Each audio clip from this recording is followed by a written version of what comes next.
अंबर साबु।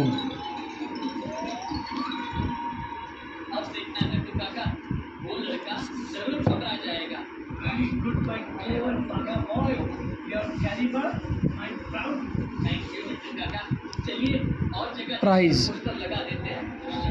MRP 10 रुपये यानी 10 rupees.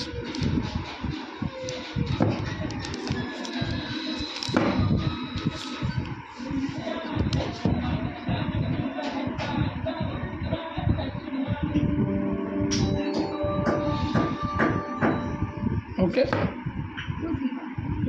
इसका दुकानदार अभी 15 रुपया ले रहे हैं, कीमत लिखी है 10 रुपया। सूरत इकलेरा गाम ऊननी बाजूમાં ऊन ગામની બાજુમાં ઇકલેરા, સચિન ભારોંદ્રા ઇકલેરા। દુકાનદારો 15 રૂપિયા લે છે, 10 રૂપિયા કિંમત છે આની, એમ કે ભાવ વધીને આવે છે, MRP 10 રૂપિયા જ છે।